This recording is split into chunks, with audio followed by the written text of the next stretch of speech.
¿Alguna vez te has sentido perdido en el mundo sin saber de dónde vienes o hacia dónde viajas? Si es así, seguramente has sentido el mareo de la posmodernidad. Una época confusa en que los valores y tradiciones del pasado se desintegran y se reconstruyen para llevarnos hacia un mundo desconocido. Yo soy Juan Pablo Elorriaga. Yo soy Javier Leuchter. En este podcast hablaremos de las preguntas que te haces todos los días. Acerca del mundo, la historia, las relaciones y sobre ti mismo. Esto es Náufragos. Una guía para el navegante posmoderno.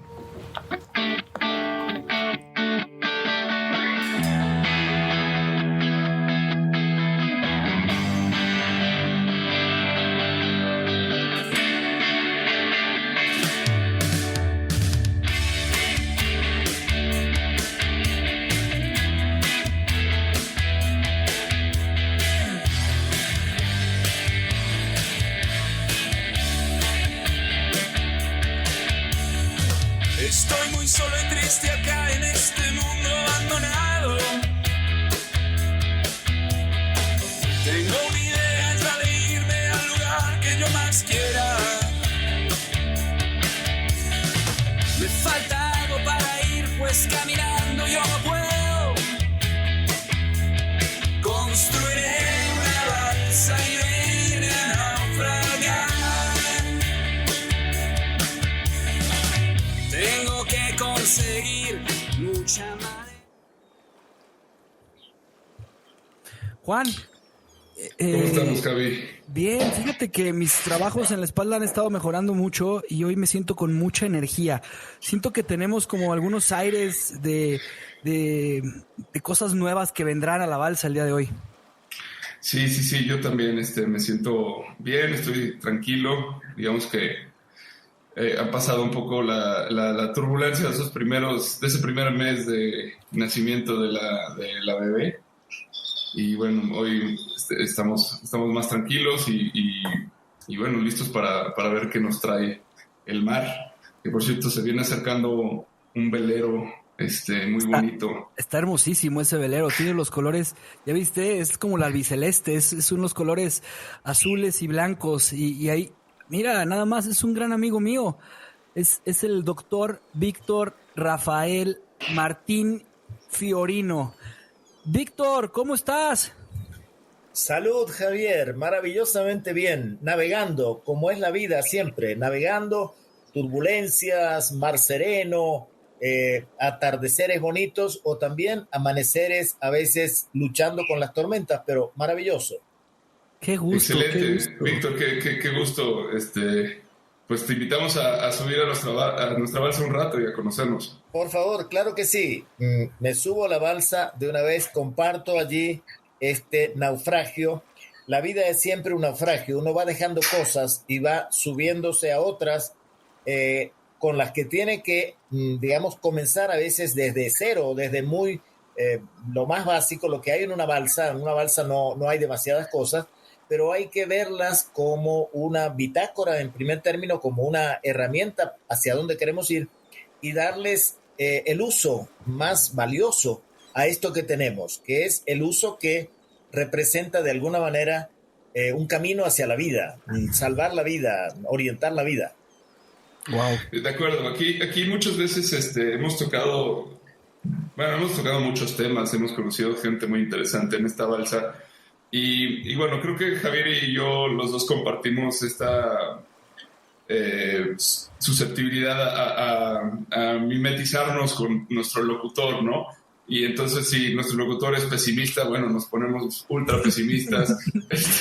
Si es una persona muy optimista, bueno, ahí vamos. Entonces esto nos pasa y hemos transitado pues por muchos estados muy diversos, por estados que nos llevan a pensar en asuntos como la depresión, el suicidio, cosas muy complejas de este tipo o también, bueno, muy liberadoras, muy espirituales, y de repente hemos salido sonrientes y tengo la impresión de que esta va a ser una charla de esas que nos va a dejar muy contentos. Yo sí quisiera aprovechar, Juan, porque sí, efectivamente creo que así va a ser. Víctor es un maestro que conocí yo en la vida, es alguien al que tuve la oportunidad de conocer como amigo en Cancún, Quintana Roo. Él venía haciendo gira por toda América Latina por parte de la UNESCO, como consejero de la UNESCO en su momento, y es un consultor académico para la educación y la ciencia y la cultura, pero específicamente en ese tema, cuando vino a la universidad, cuando yo la dirigía, venía a hablar del tema de la humanización. Y te quiero platicar un poquito de Víctor para que sepamos pues quién es la persona que hoy nos acompaña desde Argentina. Él es nacido en Argentina, en una ciudad, si no me equivoco, es Mendoza, ¿verdad? Viví en Mendoza mucho tiempo, pero nací en Misiones, que está Perdón, al norte, al norte de Argentina. Misión. Es doctor en Misiones, perdón. Es doctor en filosofía con una gran distinción por la Universidad Católica de Lovaina, Bélgica. Tiene estudios postdoctorales en ética aplicada por la misma universidad. Estudios especializados en la Universidad de Friburgo. Hemos hablado aquí de las escuelas alemanas. En la París, la Sorbona. En Roma, en la TRE, Italia, y en la Universidad de Buenos Aires. Es doctor honoris causa y profesor emérito por la Universidad de Zulia, Venezuela, y la Universidad de Nápoles, Federico. Investigador senior del Ministerio de Ciencia y Tecnología e Innovación en Colombia. Consultor académico y miembro del director del Observatorio de Responsabilidad Social para América Latina y el Caribe. Puedo seguir y seguir y seguir y seguir y seguir. La verdad es que es un profesor, un doctor, un catedrático muy, muy influyente en todo el mundo, y es un honor tenerte aquí, a otro filósofo más dentro de nuestra balca. Maravilloso. Muchas gracias, muchas gracias. De todas maneras, cuando me subo a la balsa, me subo como un amigo, como un tripulante más de la balsa. Y allí nos dividimos las tareas de la balsa para seguir adelante, para rehumanizarnos y mirar todo lo que tenemos que hacer para mejorar nuestra condición humana y nuestra experiencia humana. Yo te quisiera hacer una pregunta, ya que vamos empezando y metiéndonos en el contexto de lo que es este mar de dudas en el que navegamos, y un poco recordar la tierra de la que partimos, ¿no? Que fue esta modernidad en la cual pues nos compramos la idea del progreso, nos compramos la idea de que la industria y el trabajo y la producción en masa y todas estas cosas iban a llevar de alguna forma al hombre a un mejor estadio, a una edad dorada que al final de cuentas nunca llegó. Se nos atraviesan 2 guerras mundiales que parecen señalar cómo las cosas no son como las imaginábamos. Y a lo largo de este proceso, bueno, que dio a muchos pensadores, aparece uno que se llama Marx, ¿no? De quien hemos hablado aquí en muchas ocasiones, que nos habla como de este peligro de la alienación, ¿no? Que implica como el estar en un constante trabajo de horarios prácticamente interminables, donde el ser humano pues, se convierte en una especie de robot, por un lado, para lo que es la industria, y eso, la alienación, que es el peligro que él señala, pues de alguna forma se puede comparar con la deshumanización, ¿no? Ciertamente. Pudiéramos también articular allí, siempre desde la balsa, porque mirando el itinerario de una balsa podemos pensar que con ella nos acerquemos a algunas tierras seguras, pero lo más probable es que naveguemos entre islas de inseguridad o de incertidumbre. La metáfora también pudiera ser siempre que con la modernidad y la posterior crítica a la modernidad, pasamos de sentirnos en una isla de tierra segura, en cierto modo, a un archipiélago de mares entre islas.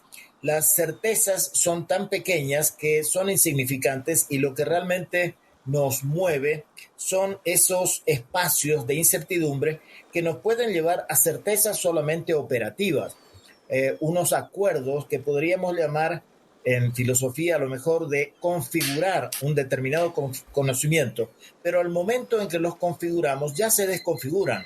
Ya la realidad es tan dinámica que ese conocimiento que creíamos seguro, la isla que acabamos de construir, resulta que ya nos queda salir de ella y avanzar hacia otra. De modo que, ¿Cuál sería un ejemplo de esto para entender? por ejemplo, cuando nosotros queremos captar una realidad determinada en la economía, queremos comprender una crisis económica o de pronto lo que está pasando ahora entre Rusia y Ucrania, queremos comprender esta situación. Nos basamos en una serie de informes producidos por entes económicos, entes globales de defensa, etcétera, y nos hacemos una configuración, un concepto que configura la situación. En el momento en que terminamos de hacerlo, la situación tan fluida ya ha evolucionado y resulta que lo que entendimos hoy tenemos que revisarlo. Tenemos que revisarlo porque lo que acabamos de entender se acaba de disipar. El conocimiento humano es un camino, una dialéctica, si queremos emplear esa palabra, entre configuración y disipación. Lo que realmente siempre pasa en la realidad es este permanente flujo y nuestro conocimiento quiere detenerlo en los conceptos y logra hacerlo operativamente. Pero cuando manejamos el concepto operativo, la realidad ha fluido. Por lo tanto, entonces, navegar es siempre estar a la vista de tierra firme, pero siempre dejándola atrás, porque necesitamos otra tierra, necesitamos seguir avanzando. Los antiguos navegaban solo por las costas, porque no querían perder la visión de la tierra firme. Colón se atrevió, digamos, a navegar sin referentes, o con referentes tan lejanos como las estrellas, etcétera, o la brújula, los rudimentos de ese momento. Hoy tenemos que sentir que somos capaces, sentirlo, no solamente pensarlo, sino sentirlo, que somos capaces de navegar más allá de tierra firme. Y eso no nos tiene que llenar de angustia, nos tiene que llenar de fortaleza, claramente, o nos tiene que llevar a ser prudentes, porque no es lo mismo, Aristóteles decía, no es lo mismo ser prudente o no es lo mismo ser valiente que temerario, por ejemplo. No ser temerarios, ser prudentes, pero ser prudentes no significa quedarnos detenidos, seguir avanzando. Por lo tanto, la referencia a este proceso siempre fluido es que cuando estamos seguros de haber entendido algo, ese algo ya ha cambiado.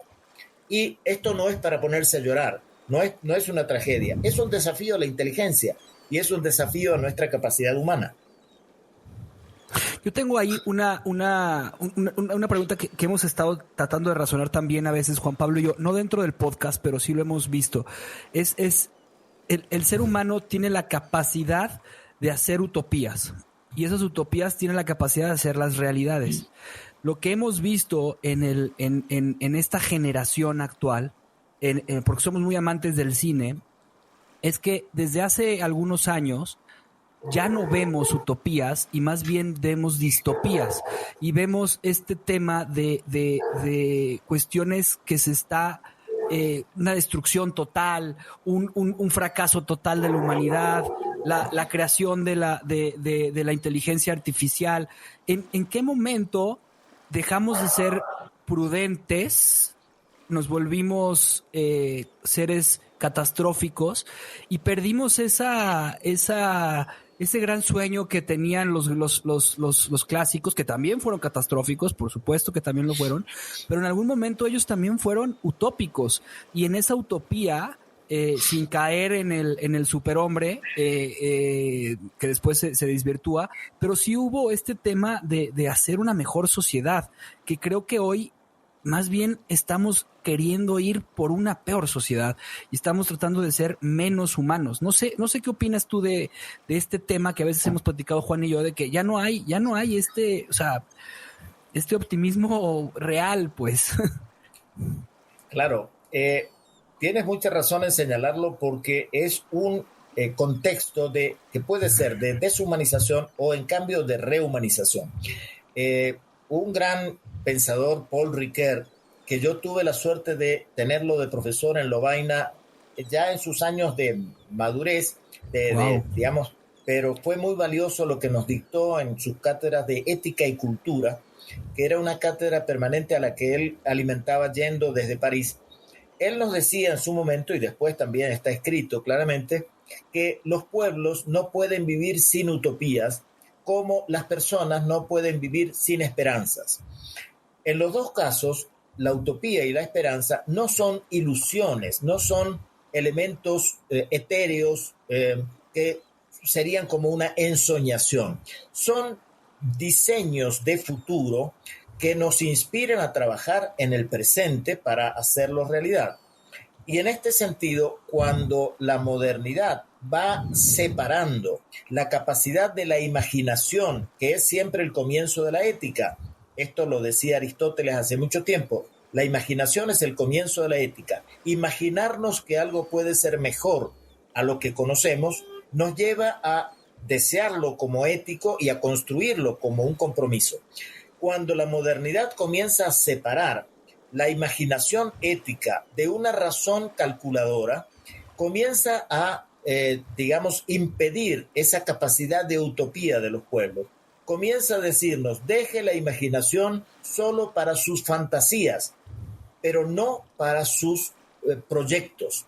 Separa la imaginación de los proyectos y la deja para nuestras fantasías, y entonces la imaginación tenemos que terminar estimulándola con adicciones, porque ya no hay estímulos para imaginarnos en la realidad. Tenemos que crear otro mundo, un mundo diferente para poder darle paso a la imaginación. El mundo real es un mundo del cálculo, y el que imagina se queda fuera, se queda retrasado o se queda excluido.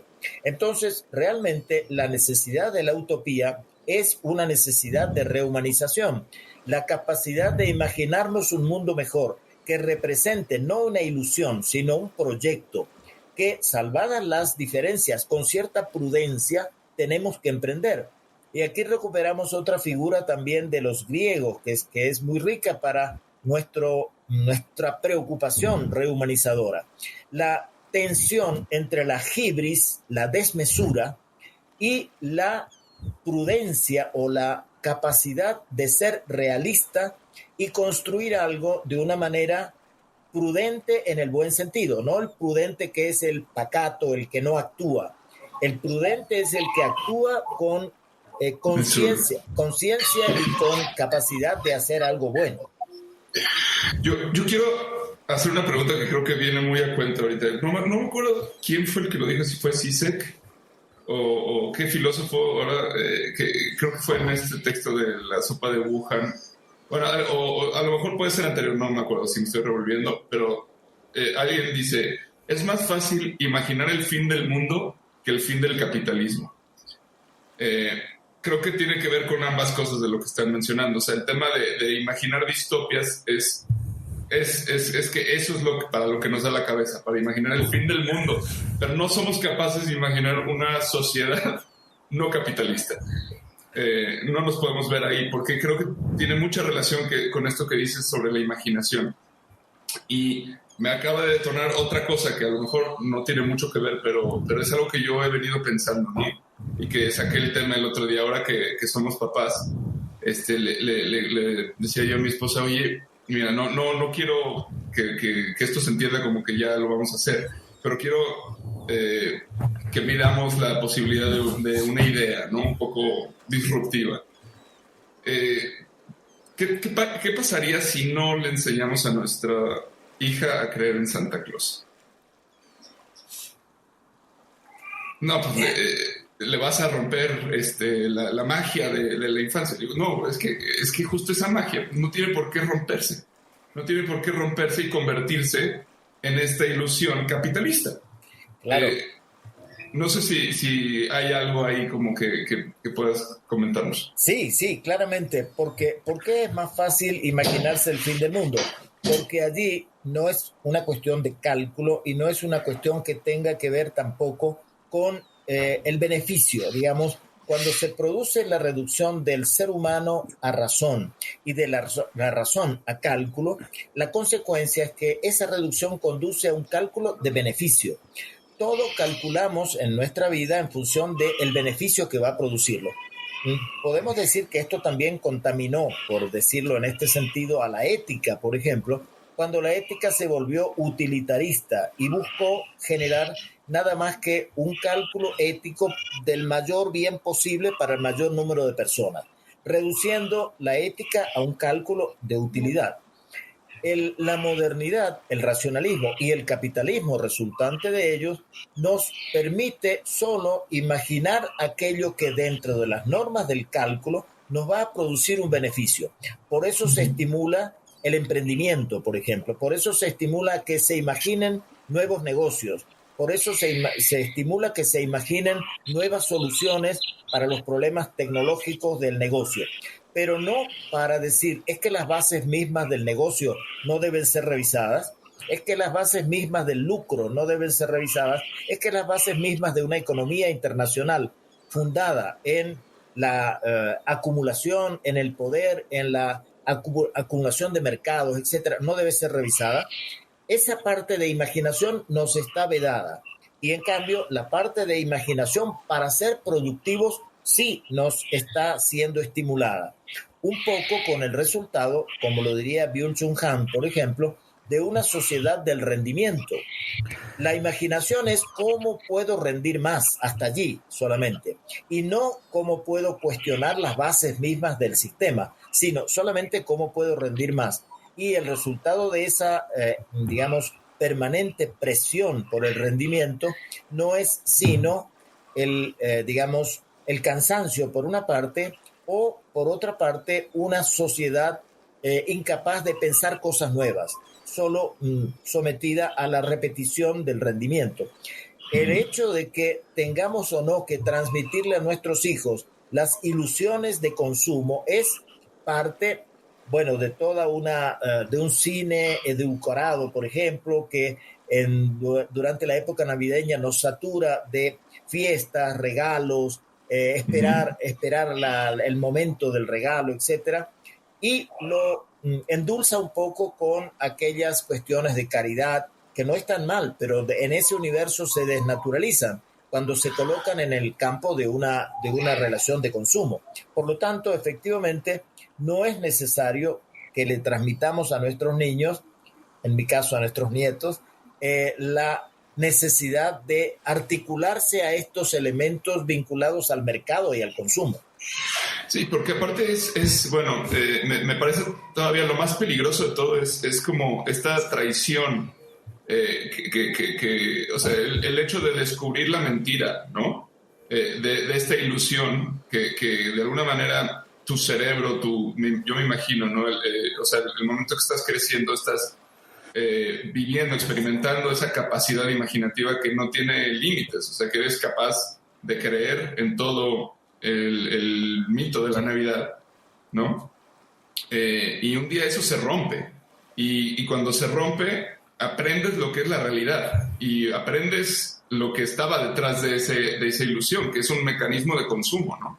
Esto que mencionas, entonces ahí aprendes a hacer una relación diferente con el mundo, donde de pronto ya pues aprendes primero que nada a dudar de tu imaginación y de tu capacidad de creer y de fabular, y por otro lado pues se te afina este olfato de escéptico que te lleva a buscar siempre como el qué es lo que está detrás de este cuento, ¿no? Yo creo que o sea, me parece muy interesante lo que aportas, Juan, pero también puede ser de cierta forma, si todo lo queremos racionalizar, puede ser hasta de cierta forma peligroso, para mi punto de vista. Hay una frase que dice Úrsula K. Le Guin, que dice: las obras de fantasía son verdad, por supuesto que no son verídicas, pero son verdad. Los niños lo saben, los adultos lo saben, y es precisamente por eso que muchos de ellos le tienen miedo a la fantasía. Saben que su verdad reta, incluso amenaza todo aquello que es falso, innecesario y trivial. Yo creo que es importante el uso de la fantasía, el uso de la magia, el uso de los cuentos para la educación, para la formación, para todo el tema, y no nada más el uso de la razón. O sea, creo que pudiera ser algo muy interesante como ejercicio, sí. Bien, Neil deGrasse lo dice, que a él, a sus hijos y a sus nietos nunca les enseñó ni del tema del ratón, ni del tema, les enseñó las estrellas, les enseñó la magia de lo que es la ciencia, pero yo creo que también la fantasía y la mitología es importante dentro del crecimiento del ser humano. Sí, yo estoy completamente de acuerdo con eso, pero justo no, para mí lo que pasa es que no tiene que terminar. O sea, el chiste, creo yo que es lo que hay que enseñar, es que forma tanto parte de la realidad y de nuestra capacidad cognitiva como lo es la razón y las matemáticas y todos los aspectos de la lógica. El tema es como que exista un engaño de por medio, ¿no? Y esto, al final de cuentas, hablábamos un poco antes de empezar sobre estos mitos en Latinoamérica, ¿no? O sea, como, no sé cómo podemos relacionarlo y a lo mejor nos estamos enredando un poco, pero creo que es interesante porque hay esta mitología dentro de casi todos los gobiernos latinoamericanos o cierta línea de los gobiernos latinoamericanos que pues llegan al poder y se mantienen ahí a través de la fantasía, ¿no? Y como de esta retórica mágica en la que aparentemente pues como sociedad latinoamericana está muy viva esa capacidad de creer todavía, ¿no? Como que ese tema de lo que pasa cuando te enteras el tema de Santa Claus, pues a los latinoamericanos no nos sucedió, porque vivimos todo el tiempo viendo a la Virgen de Guadalupe en las paredes o no sé, historias de santos y de este tipo de cosas. Bueno, las hay por todos lados y forman una parte central de la cohesión social dentro de lo que es Latinoamérica.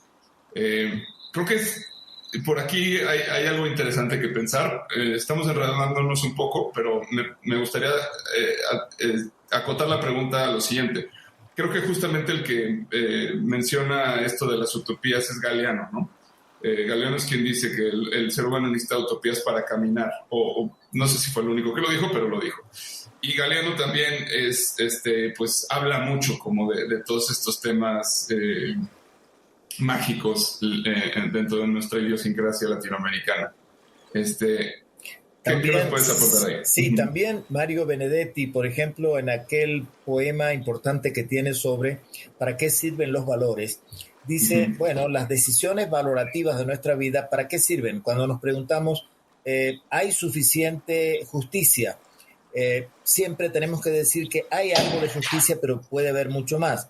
Cuando nos preguntamos por la igualdad, hay mejor igualdad tal vez que en el siglo XVIII, pero necesitamos más. Cuando nos preguntamos por cada uno de los valores, la honestidad, etcétera, siempre sabemos que puede haber más. Entonces, la conclusión que saca Benedetti es: los valores sirven para caminar, es decir, para mirar un horizonte que el ser humano, gracias a que en algún momento de su evolución decidió erguirse, inventó, por decirlo así, o descubrió el horizonte.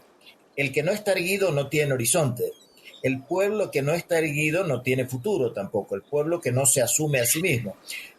La antropología nos dice que solo cuando el hombre decidió erguirse en dos pies, en dos piernas, pudo ver el horizonte y ver que el horizonte era un desafío, acercarse, pero nunca alcanzarlo.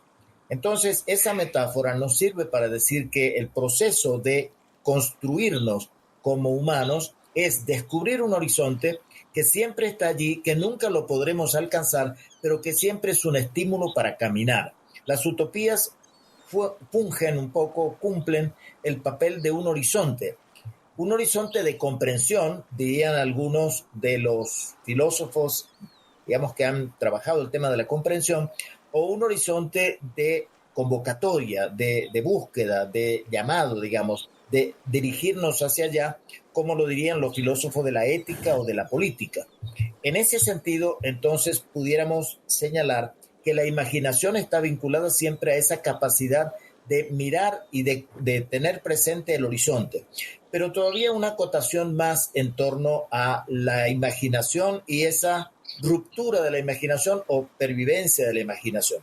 Por un lado, lo más decisivo seguramente será desvincular la imaginación de aquellos elementos, relatos o fantasías que vinculen la imaginación con algo que nos mantiene, digamos, prisioneros de una recompensa, de alguna manera. Es decir, Claro. cultivar el mito de la Navidad, por ejemplo, por los regalos que vamos a recibir. Cultivar el mito digamos, cultivarlo como mito, algunas de las ideas de la cultura, como la recompensa, así sea material o inmaterial, que vamos a recibir, el beneficio que vamos a recibir, como podría trabajarse también en temas tales como, por ejemplo, una tradición tan rica en México como la de los difuntos, por ejemplo.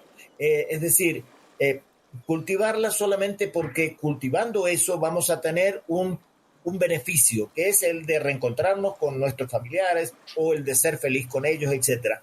Desvincular el hecho mismo que estamos trabajando imaginativamente del beneficio. Eso nos llevaría a vivirlo de una manera mucho más profunda, buscar una identificación donde no está la motivación de un premio, de un beneficio, sino de un encuentro, de un enriquecimiento propio. Por ejemplo, en las figuras de la religiosidad o de la espiritualidad, puede disociarse, por ejemplo, la figura del nacimiento de Jesús u otras, o el mismo rito de los muertos, disociarse del aspecto de mercado. Y en este sentido, entonces, no hacer que esto sea la fuente de una desilusión cuando la razón descubra que el relato no es literal. Ese relato no es literal, es un relato metafórico, es un relato que me lleva a decir, bueno, miremos en un nacimiento cómo tú puedes mejorar cada vez que renaces, por ejemplo, en la Semana Santa, en la resurrección, cómo tú te transformas, cómo tú te haces más solidario, cómo te haces más comprensivo, más hospitalario, y no simplemente lo voy a hacer porque de esa manera me voy a salvar, voy a obtener el beneficio de la salvación. Desvincular la imaginación de un beneficio nos lleva a vivir, por ejemplo, la dimensión de espiritualidad en otra dimensión, nada que ver con la dimensión de mercado. Wow. La verdad es que sí, porque al final es de lo que trata la fantasía. Al final es de aprender de toda esta inteligencia, sabiduría adquirida durante milenios y milenios y milenios de años y llevada a como dice, lo menciona Juan, o sea, a dejar de que sea una recompensa de un regalo y que sea verdaderamente un pensamiento o una reflexión de solidaridad o de lo que sea, ¿no? Me pareció fascinante como lo pones. Sí, es como un reencuentro con el significado, ¿no? De hecho, me encanta esta palabra, el significado, porque, bueno, además en inglés es como que está más dividida, porque significado en México, en castellano es muchas cosas, ¿no? Puede ser propósito, puede ser pues sí, lo que dice un diccionario, una definición, puede ser, pero en inglés es meaning, ¿no? El meaning, que es diferente a definición, o sea, de dónde vienen, por qué las cosas son lo que son y por qué los símbolos tienen importancia y por qué la comunión sucede a partir de estos significados, ¿no? Claro. Que creo que por ahí es mucho de lo que se ha perdido en estas eras industriales, y que no sé si por ahí vaya el tema de la rehumanización, pero bueno, a mí me suena mucho por ahí. Yo leí un poco antes de esta charla, Javier ahí fue muy amable de mandarme algo, un texto como para familiarizarme con el tema, y bueno, me di cuenta, dije, esto seguramente lo escribió un jesuita, porque yo fui a escuela jesuita y es así, es tal cual, ¿no? Se ven la misión y los valores que a mí se me inculcaron en la escuela, que tienen que ver con la humanización, como es el lema de mi escuela, hombres y mujeres para los demás, ¿no? ¿Qué significa esto? Y cómo es algo que al final de cuentas pues es un discurso, el discurso humanista ha estado ahí, pero es como, no es un discurso gritón, es un discurso más bien silencioso, con el que a veces sabemos que está ahí, pero nunca entramos en él, o sea, es muy raro. Y una vez que se entra, realmente es como que no se puede vivir de otra manera.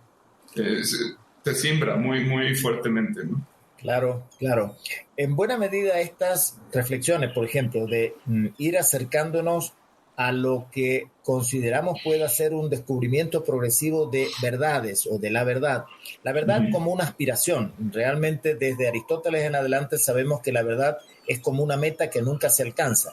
El positivismo, el racionalismo han querido, digamos, circunscribir la verdad a algo que pudiéramos alcanzar, pero realmente es un horizonte, el de la verdad. Y por eso tiene que ver con definir el sentido y el significado, que el significado nunca está disociado de los valores con los cuales atribuimos a algo un significado y tampoco de las conductas que se derivan de ese significado.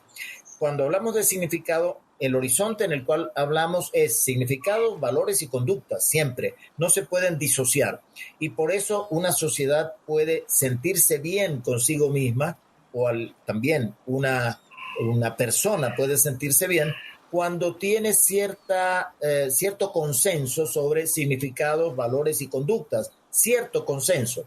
No debe ser nunca total porque debe permitir el disenso, debe permitir la crítica, la disensión o la reflexión, digamos, diferente, disruptiva. En este sentido, creo que también nos acercamos de alguna manera a un tema que tiene que ver con la rehumanización, que es encontrar la verdad del ser humano. Aristóteles decía que la verdad de lo humano tiene tres niveles como mínimo. Por un lado, la verdad que buscamos en las cosas, es decir, que las cosas sean lo que creemos que son, una verdad explicativa. Por otro lado, decía Aristóteles, una verdad del discurso, la verdad de la coherencia. Y los tres elementos son un cuestionamiento a nuestro modo de vivir lo humano. La verdad en las cosas es que seamos, digamos, objetivos con lo que trabajamos, que no vivamos en mundos falsos, en mundos en donde se nos presenta que el trabajo, el rendimiento es lo que nos hace felices, la productividad es la que nos define como humanos. Esos son mundos falsos. La verdad son las cosas reales en donde somos capaces de producir pero al mismo tiempo y de consumir, pero al mismo tiempo somos capaces de ser responsables y de compartir y de ser solidarios. La verdad de las cosas tiene que ver con ese desnudamiento de los sucesivos enmascaramientos con las que se nos presenta la realidad. La verdad de la palabra o del discurso, dice Aristóteles, es la verdad de la coherencia. Para ser humanos necesitamos ser coherentes. Si no, nuestros hijos nos dicen, pero papá, tú me dices que debo ser honesto y tú te traes la resma de papel de la oficina. La verdad de las palabras es fácilmente desenmascarable por un niño, por alguien que esté simplemente atento a nuestras conductas. Y lo tercero que decía Aristóteles, la verdad de la obra, es decir, el testimonio que estamos dando generando verdades con otras personas, generando sinceramientos con otras personas, la verdad de nuestra amistad, la verdad de nuestro amor con la pareja, la verdad de nuestro cuidado con los hijos, la verdad de nuestra profesión que la hacemos porque la sentimos y no para ganar dinero nada más. Entonces, para ser humano necesitamos reencontrarnos con esta verdad, no con la verdad, digamos, que nos saca del mundo o con la verdad que nos obliga. Decía Humberto Maturana, la verdad cuando se presenta solo como objetividad es un argumento para obligar. La verdad que obliga. No necesitamos verdades que nos obliguen, sino verdades que nos liberen en el terreno de las cosas, sincerándonos en el terreno del lenguaje y en el terreno de nuestras obras, de las cosas que hacemos, los legados que dejamos. Wow. Doctor, siguiendo un poquito. Dime, Víctor.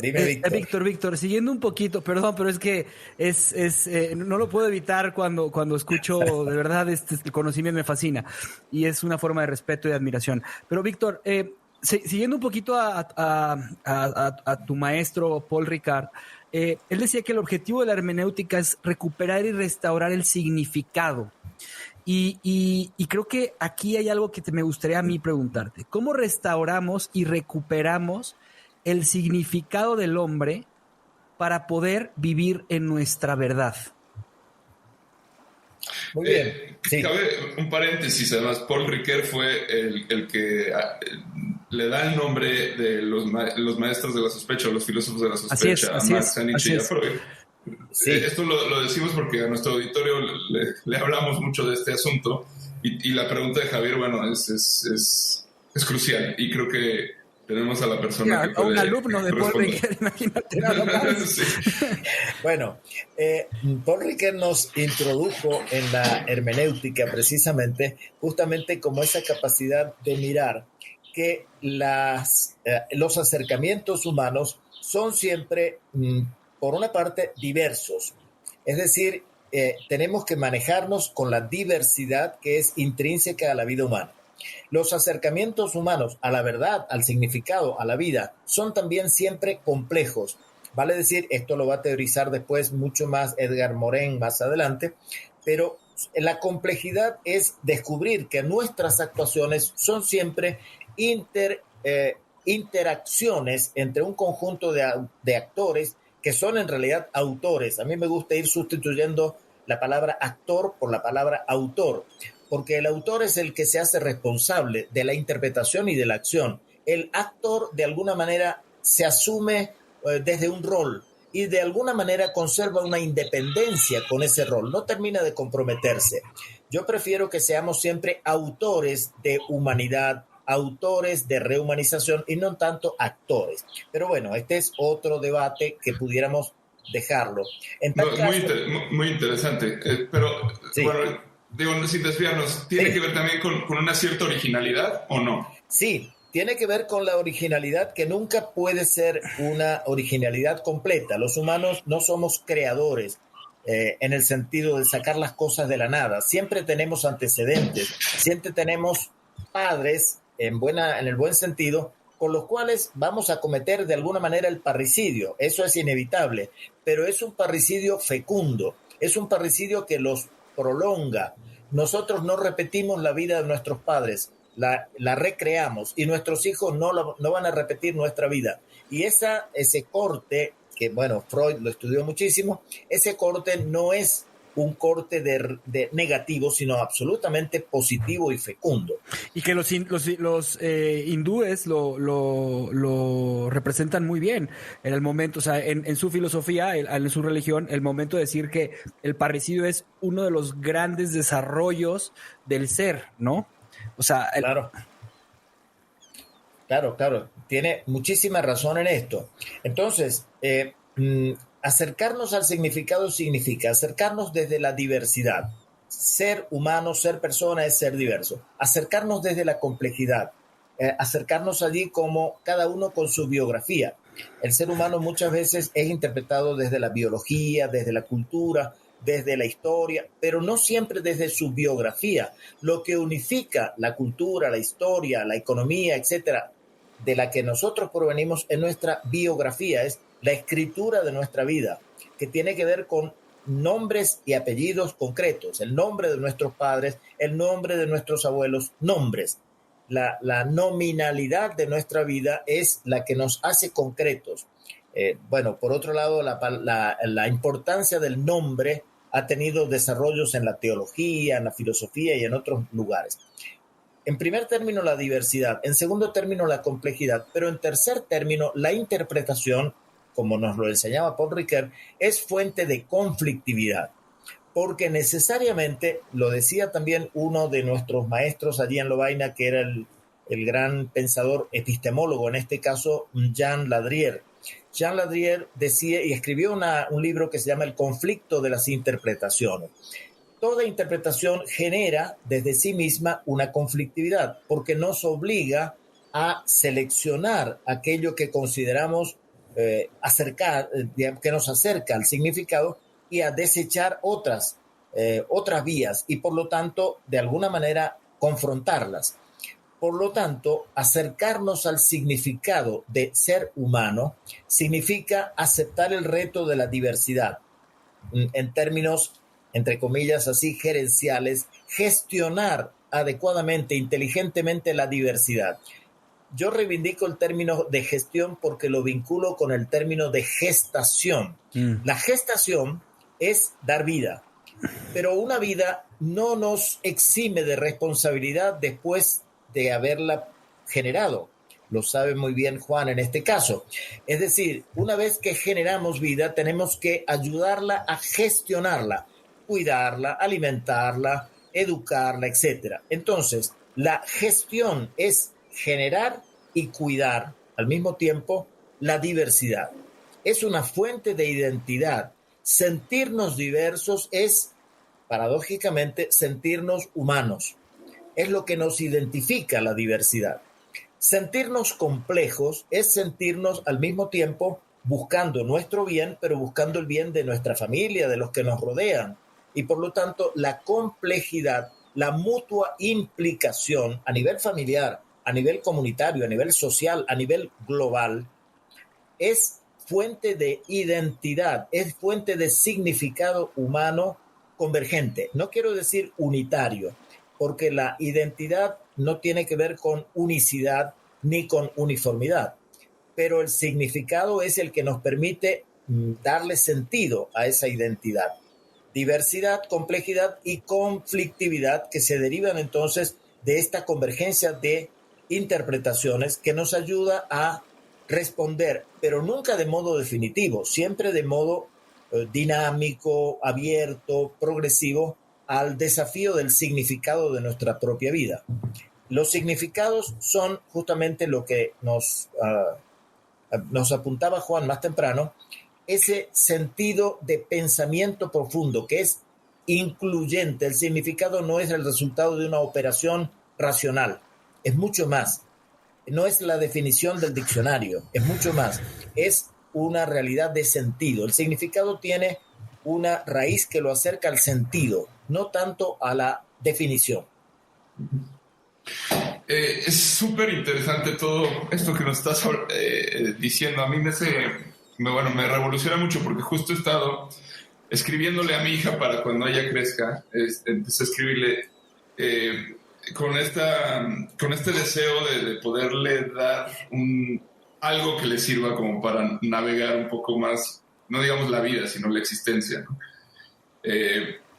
Y bueno, he vuelto a leer a varios autores y bueno, me empiezo por la metafísica, ¿no? Y creo que la metafísica se ha convertido como en esta rama de la filosofía que al final de cuentas era la principal, fue la filosofía primera, ¿no? Como le llamó Aristóteles,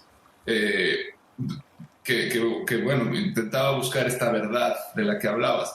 Y a lo largo de la historia de la metafísica, pues se ha ido llegando como una polarización, ¿no? En la que los filósofos de alguna manera no los filósofos, o sea, la sociedad en general, a partir del pensamiento metafísico ha creado como estas estructuras de dos polos, ¿no? En la que masculino y femenino son opuestos, bueno y malo, y son estas dos columnas que de alguna manera atraviesan todo entre el ser y el no ser, que es lo primero hasta lo que quieras, ¿no?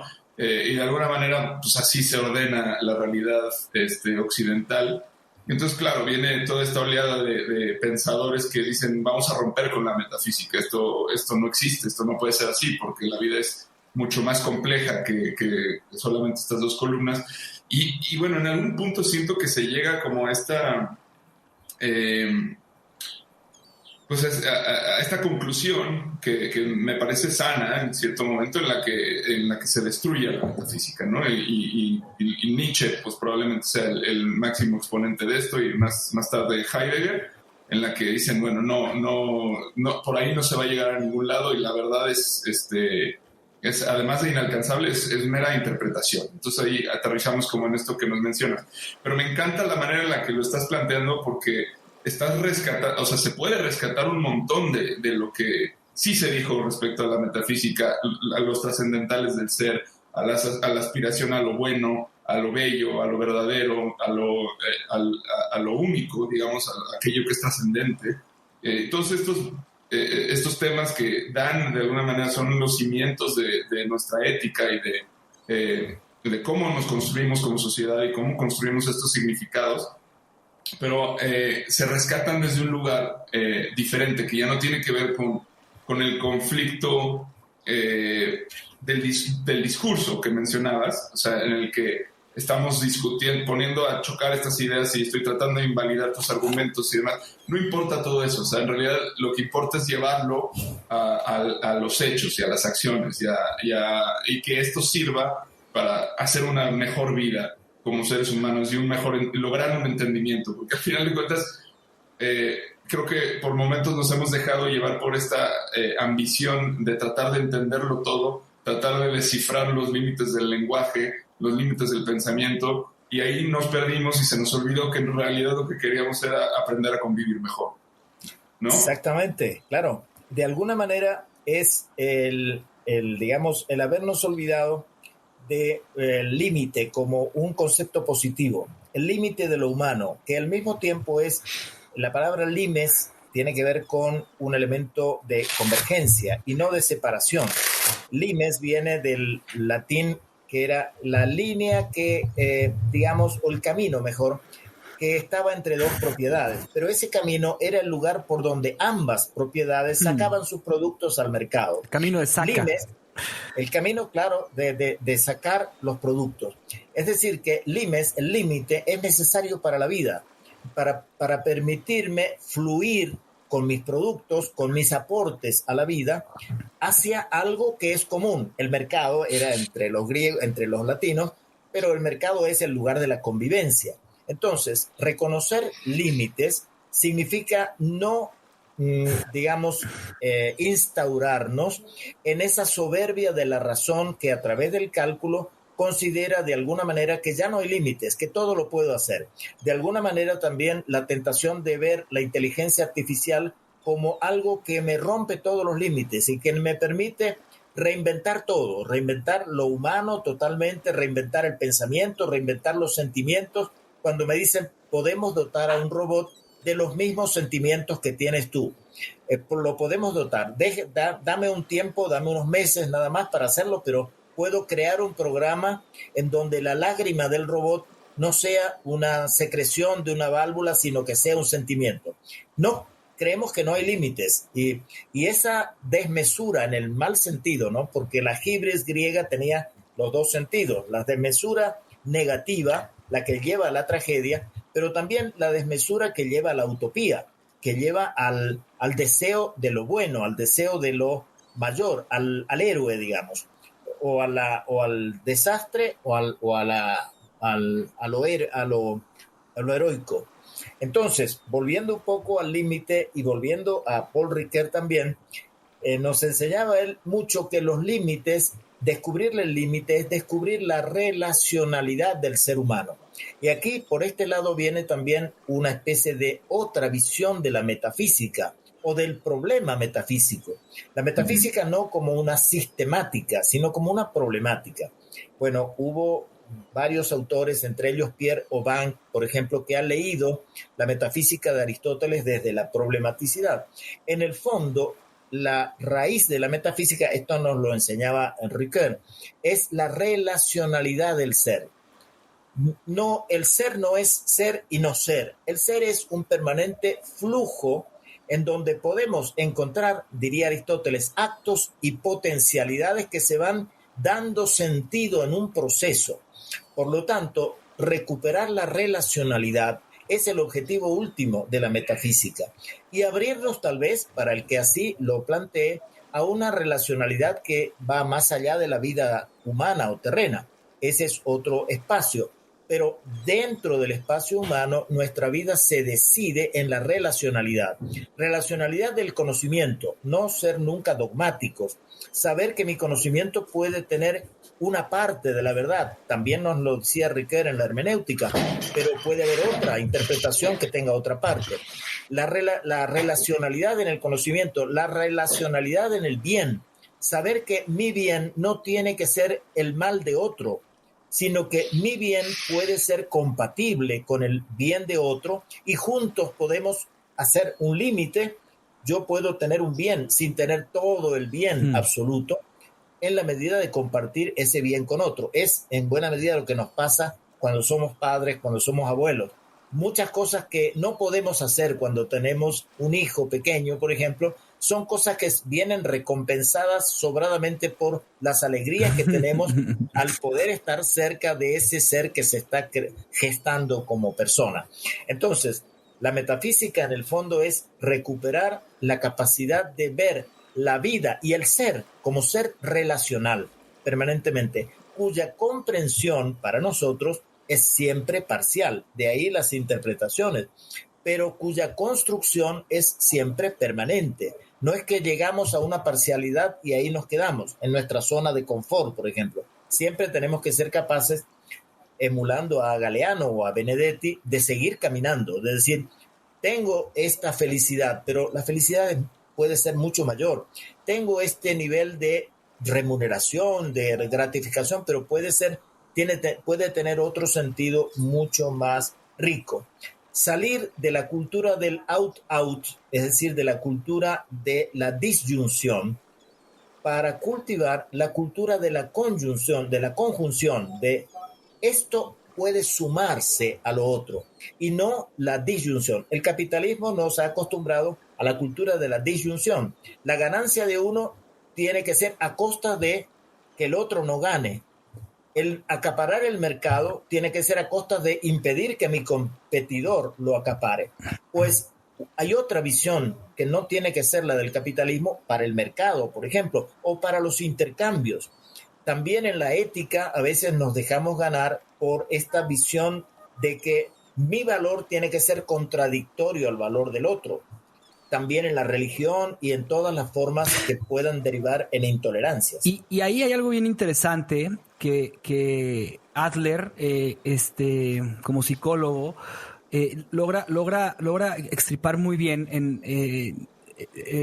hay un autor que se llama Ishiro Kishimi que está escribiendo mucho sobre Adler y sobre filosofía, pero lo hace a través de que un maestro le enseña a un alumno y te explica muy bien que una de las partes que Adler decía que para poder encontrar el sentido de la persona, la verdad de la persona, la única forma era a través de la comunidad.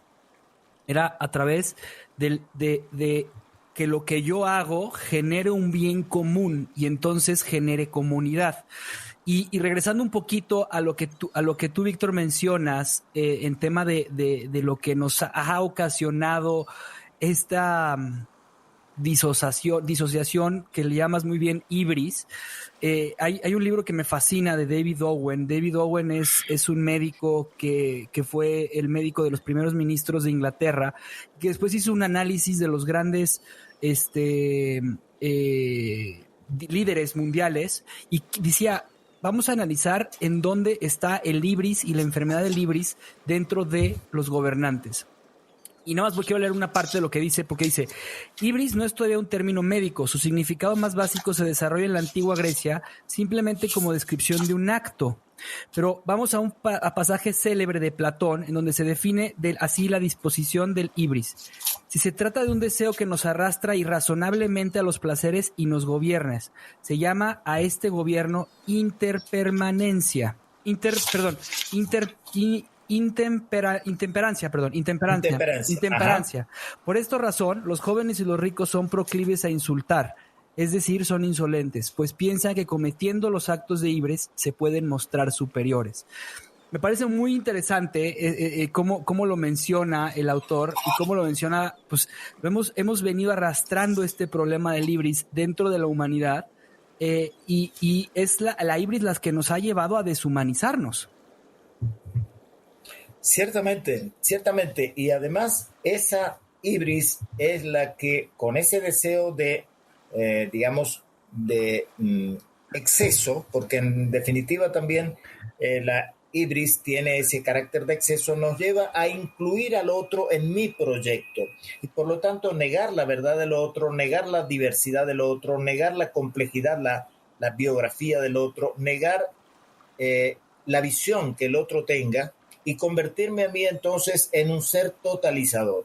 Esa visión de totalización de la vida, que es la de la hibris, es la que ha regido también todos los proyectos de conquista, los proyectos de dominio, de dominación, y que está presente también en el fondo en el esquema de una economía global regida por el acaparamiento de mercados, por ejemplo.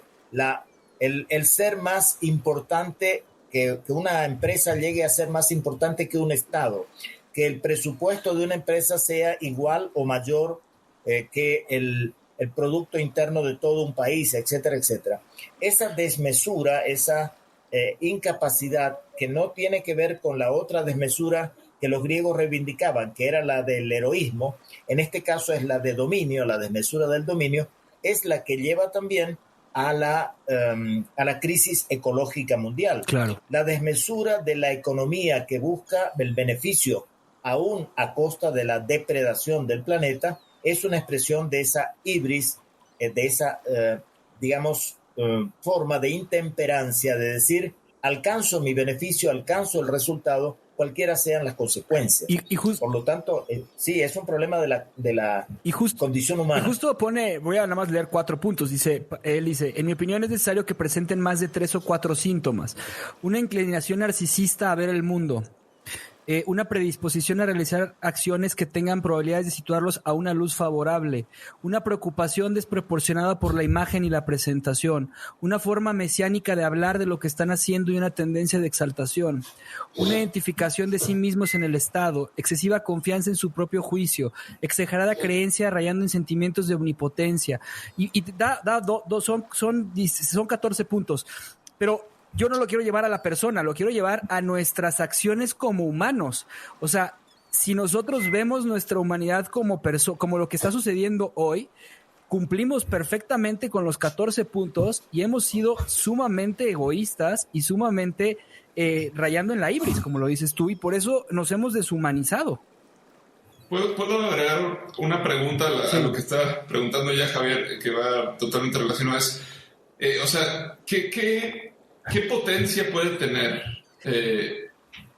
un ser humano humanizado frente a un mundo deshumanizado? Podemos partir de la realidad, digamos. La realidad es el deseo, en este caso legítimo, y no solamente de intelectuales, sino de mucha gente, de alcanzar los límites mínimos, los niveles mínimos de lo que se considera humano.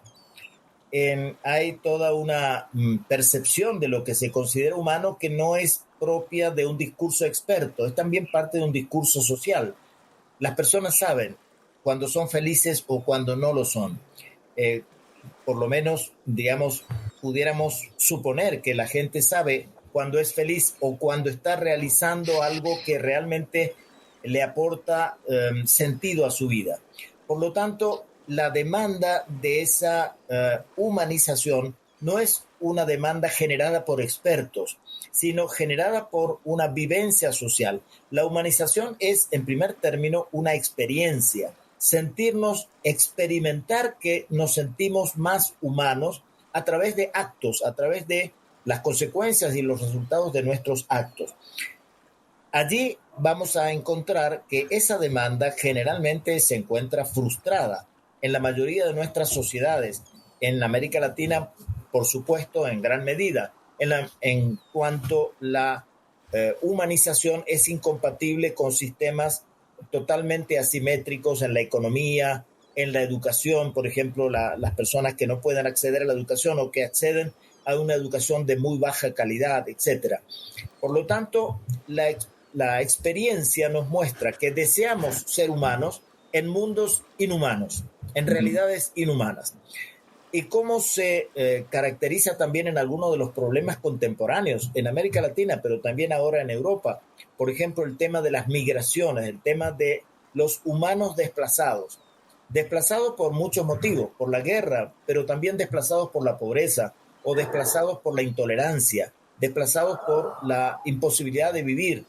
Y en este sentido, hoy ser humanos, por ejemplo, nos lleva al desafío de cómo nos planteamos la hospitalidad. La hospitalidad es una de las formas de paliar un mundo inhóspito. Digamos, la realidad es la de un mundo inhóspito. Los humanos generalmente, en la mayoría de los países y en las grandes mayorías en la población mundial, estamos en condiciones de un mundo inhóspito para la vida. la pobreza, la niñez, los problemas de las grandes poblaciones con persecución, etcétera. Es un mundo inhóspito, pero tenemos la aspiración de avanzar hacia una mayor hospitalidad o una mayor humanidad.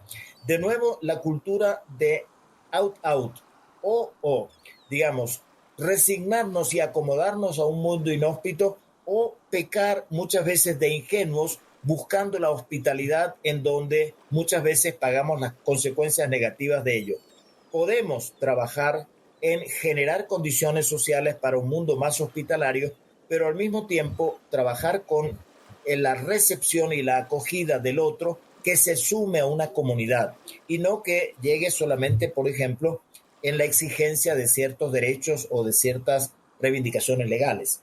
Yo quería hacer una pregunta ahí, porque pareciera que la humanidad está como en el experimento de Milgram, este experimento que habla mucho en el tema de la deshumanización, que se hace a finales de la Guerra Mundial, la Segunda Guerra Mundial, para ver si efectivamente los generales nazis habían hecho eso por cuestión propia o bien por habían sido ordenados, habían cumplido una orden.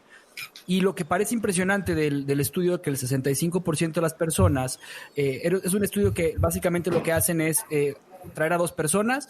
Una persona le dicen que va a ser el maestro y que va a tener que decirle algunas preguntas a la otra persona que es el alumno. Y si se equivoca, esta persona recibe unos toques, ¿no? Son tres personas, perdón. Y la otra persona, que es la tercera persona, es la que le da los toques. Entonces, el experimento es dos personas invitadas, uno es el maestro, el otro es el que da los toques. A los dos les dicen que son los maestros. Les dicen que son los maestros porque los dos son los que van a dar o el toque o si está bien o está incorrecto. Y la otra persona, que es el alumno, es una persona que va a simular, sin que ellos sepan, que está recibiendo choques muy fuertes. Entonces, el experimento empieza en haciéndole preguntas y cada vez que se equivoque el alumno, el maestro dice, te equivocaste, y la otra persona le empieza a dar choques eléctricos, que van empezando de menos a más. Y el alumno es un actor que llega hasta a simular que está sintiendo choques de 450 voltios y entrar en un estado de coma. Y lo que dice el experimento es que el 65% de las personas, cuando llegaron a ya un dolor muy fuerte de que la persona estaba gritando, querían seguirle dando toques. Querían que siguiera equivocándose. Y es ahí un claro ejemplo de la deshumanización. Entonces, mi pregunta es, ¿qué tanto estamos hoy en ese 65% como humanidad y qué posibilidades tenemos de dejar de querer hacer que el otro sufra nada más por sentir un placer que ni siquiera es placer? Es una pregunta que lleva a reflexionar sobre la condición humana y a preguntarnos sobre cómo aproximarnos a esa condición que es muy fugaz para comprenderla, ¿no? Allí sí se identifica mucho lo que más temprano decíamos, el esfuerzo de configurar y de sentir que cuando llegamos a la configuración ya se ha disipado. Claramente el ser humano ha pasado por muchas etapas y en él se hace realidad aquello de Aristóteles, que en el ser humano habitan tanto lo animal como lo divino. Aristóteles decía, el ser humano es el ser limítrofe entre la bestia y los dioses. Hoy habría que actualizar la definición, la frase de Aristóteles, decir que el ser humano es un ser limítrofe entre las bestias, los dioses y las máquinas, porque las máquinas también son otra dimensión de nuestra humanidad y probablemente cada vez más se identifiquen con lo humano. El cyborg y lo que estamos avanzando en la fusión hombre-máquina está transformando lo que es en fondo la comprensión de la condición humana misma, o lo que los antiguos llamaban la naturaleza humana, que hoy se puede reivindicar desde otro punto de vista, el tema de la naturaleza humana. Pero bueno, mirando esto, entonces diríamos, el ser humano no elimina lo que hay de animal en él. Animal en el sentido doble, ¿no? Animal en el sentido de viviente, que es un poco como lo toma Aristóteles, pero animal en el sentido de lo bestial, es decir, los impulsos sin control, sin límite. El impulso de sentir que algo me resulta placentero, por ejemplo, y no mirar el límite que puede representar que esto que me ocasiona un placer está generando un sufrimiento. No mirar el límite.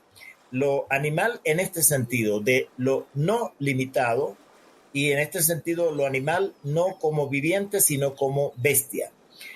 Lo otro es que, según Aristóteles, y hoy podríamos reivindicarlo, en lo humano hay lo que él llamaba lo divino, es decir, las capacidades reflexivas, éticas, valorativas, de sentir amor por otra persona, por mi hijo, por mi nieto, por mi esposa, por mis amigos, por mis hermanos.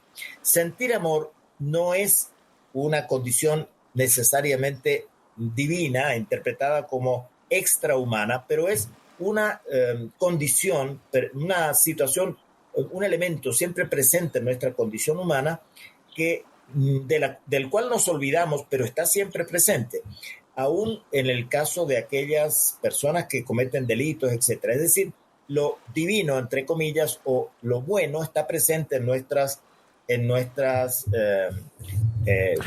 condición humana. Y lo de la eficacia representada por la máquina también está presente. Somos seres capaces de ser eficaces, creamos mediaciones. Estamos aquí porque hemos sido capaces de crear a través de la cultura las mediaciones que nos permiten hoy estar dialogando en países diferentes de una manera muy amigable. Entonces, ¿dónde está ese límite de descubrir lo humano que no tenga que complacerse o que sentirse bien con el sufrimiento del otro? En la posibilidad de conectar nuestras tres dimensiones, lo animal en el sentido de viviente, no en el sentido de bestia, lo divino en el sentido de decir, nuestra vida tiene, como lo dirían grandes científicos como Albert Einstein, por ejemplo, tiene una energía que es la energía del amor, que está por encima de cualquier energía física. Reencontrarnos con lo bueno, no como un mandato, no como un imperativo ni moral ni religioso, lo bueno como una parte de la condición humana que aspira a prolongarse. Lo bueno es, en definitiva, para el ser humano vivir cada vez mejor.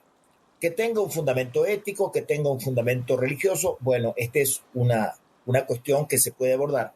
Pero lo bueno es vivir más, vivir mejor y vivir expandidos en esta fuerza que representa el amor a la vida. El amor no es más que esa fuerza que sostiene y mejora y cuida, sobre todo el cuidado de la vida. Dirían los lakotas, ajo. Así es. Y lo tercero es hacer un uso responsable, pero muy, muy fuerte también de nuestra capacidad tecnológica. Entonces, esa capacidad tecnológica nos puede ayudar a torturar cuando la usamos para el mal, pero nos puede ayudar a salvar una vida cuando la usamos para el bien en la medicina, por ejemplo. Pero hacer uso de ella, no negar la tecnología porque represente una mediación que pueda de alguna manera incluir algún aspecto de deshumanización, asumirla plenamente. Wow. Nos podemos preguntar todavía, como con otros filósofos, en qué lugar estamos. Si estamos en lo subhumano, es decir, gran parte de la población mundial, si estamos en lo superhumano, que promovía el superhombre, etcétera, si estamos en lo simplemente humano, que de alguna manera es el encuentro con lo cotidiano, si estamos en lo maravillosamente humano, que es el arte fundamentalmente, o si estamos en lo demasiado humano, que es de alguna manera lo que pretendía de alguna manera la frase de Nietzsche, es decir, asumir todas esas condiciones humanas que me llevan también al sufrimiento a veces, a la negación, al control de lo que me haría feliz en función de convivir, en función de vivir un bien junto a otros. Wow. Yo creo que tenemos que empezar a cerrar por el tiempo y entendiendo que vienes con esta problema en la pierna, que ya llevas un buen rato sentado aquí en la balsa, trae una fractura en la pierna a nuestro querido amigo Víctor.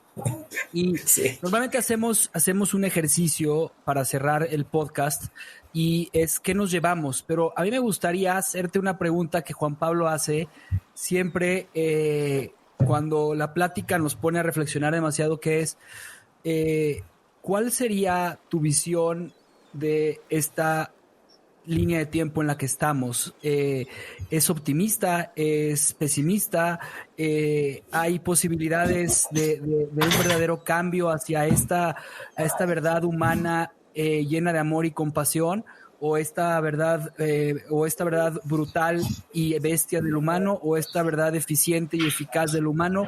¿O este punto medio? ¿Dónde ves tú como filósofo, como académico, como ser humano, como abuelo, como padre, dónde ves tú esta posibilidad del ser humano? ¿Y qué te llevas de la plática? Bueno, primero me llevo de la plática una gran satisfacción de haber compartido con ustedes un esfuerzo que es reflexivo, que es amistoso, que es comunicativo acerca de lo que realmente nos pasa como seres humanos, de la rehumanización, la deshumanización en la vida cotidiana, en los problemas que nos confrontan cotidianamente. Me llevo un gran placer. Esta balsa es maravillosamente, a pesar de que ando con la fractura y tengo que tener una pierna levantada aquí, pero estoy maravillosamente bien en la balsa. Lo segundo es que me siento, en realidad, desde mi punto de vista, todo filósofo es naturalmente optimista, porque piensa en el sentido de la posibilidad real de transformar la vida humana, la condición humana, las condiciones de nuestra existencia para mejorarla. Piensa en la realidad. Digamos, creo que hay, al menos desde mi punto de vista, una contradicción entre un filósofo y un desesperanzado. Para mí el filósofo no puede caer en la desesperanza, así como el filósofo no necesariamente tiene que creer que con la razón se resolverán todos los temas del ser humano. El filósofo no tiene que ser, por ejemplo, necesariamente ateo o no espiritual, no tiene que serlo. Hay filósofos ateos, hay filósofos creyentes, pero es en tal caso aquel que asume la razón como parte de la condición humana, pero no la sacraliza, no la identifica como la única dimensión humana. Entonces, primero, un gran placer de compartir con ustedes y abierto a subir todas las veces que sea necesario a la balsa. Segundo, un optimismo realista, no un optimismo ingenuo, sino la posibilidad de que el ser humano no está hecho para la resignación, para el abandono, para el encerrarse en una cueva y esperar que el hielo termine por matarlo. Si hubiéramos sido seres humanos con este signo de la resignación, no estaríamos aquí. Nuestros antepasados supieron sobrellevar glaciaciones, epidemias, pandemias, y estamos aquí. Entonces, creo que un filósofo reflexivo tiene que ser, digamos, realistamente optimista, tiene que ser comunicativo en el sentido de compartir sus verdades y no hacer de la filosofía una erudición cerrada. Tiene que ser comunicativo y yo les felicito y me uno mucho a esta iniciativa del podcast, y al mismo tiempo tiene que ser efectivo. Es decir, en mis clases, en lo que yo hago, en lo que yo escribo, trato de transmitir lo que pienso para poder unir fuerzas con los que quieran pensar igual. Juan. Pues bueno, yo encantado de escuchar todo esto de que hayas llegado a la balsa y pues quisiera hacer la invitación para que no te bajes de la balsa y que el siguiente episodio podamos volver a hablar contigo. Hay un tema que me interesa mucho tocar, que es a propósito de mucho de lo que hablamos hoy y sobre lo que vengo pensando, que es el tema del dolor.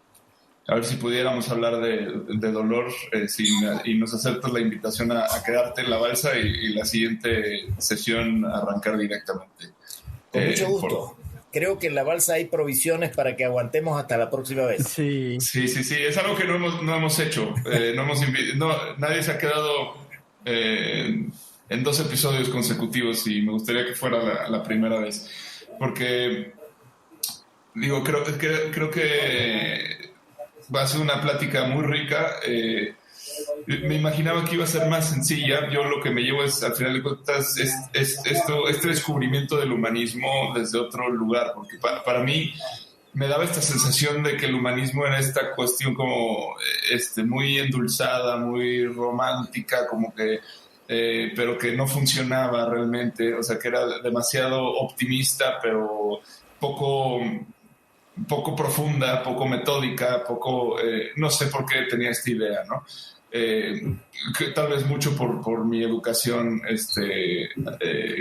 jesuita, que al final de cuentas pues tampoco es que sea así, ¿no? O sea, creo que fue muy buena y creo que me dejó cosas muy valiosas, pero al final del día la sentía poco crítica y poco aterrizada en cuestiones más de discurso.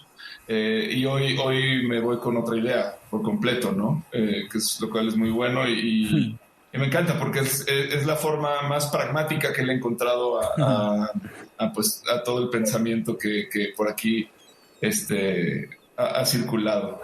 Entonces, yo encantado de seguir aprendiendo y creo que este tema del dolor puede ser muy, muy rico para profundizar más en esto que hemos hablado hoy. Con mucho gusto, acepto el desafío. Mi querido Víctor, la verdad es que desde que te conocí he sentido una gran admiración, un cariño y una gran conexión con este corazón que tienes. Conocí a tu esposa, conocí a tus grandes amigos, pero lo que yo me llevo de esta plática es algo que acabas de mencionar sobre el tema de los límites. Y creo que es algo de lo que deberíamos hacer más conciencia. Los límites como personas están normalmente al lado de otra persona o al lado de otra situación. Y no significa que hay que romperlos, sino más bien significa que hay que transitarlos y hay que llevarlos para que sea un ida y venir de información, de situaciones, de regalos, de arreglos, de negociaciones, como lo mencionaste, de historias, de mitos que transcurren dentro de nuestros límites para ser mejores seres humanos. Y lo segundo que me llevo es ayer mi terapeuta me decía que me iba a regalar lo mejor que me podía dar, o sea, y era: Javier, busca tu verdad. Si vives en tu verdad, te prometo que estarás en paz. Y así abriste este podcast, y es: vivamos nuestra verdad, pero hay que buscar nuestra verdad. Y hay que ser totalmente honestos y brutalmente honestos y aceptar cómo somos. Gracias, Víctor. Gracias a ustedes. Un abrazo. Hasta luego. Un abrazo. Gracias. Tiremos ancla. Gracias por escuchar nuestro programa. Te invitamos a seguirnos y a interactuar con nosotros en redes sociales. Tu opinión es muy importante para nosotros. Queremos saber lo que piensas sobre los temas que tocamos y sobre cómo podemos mejorar. Búscanos en Instagram, Facebook y YouTube. O en nuestro sitio web, naufragospodcast.com. Buen viaje. Nos vemos en el siguiente puerto.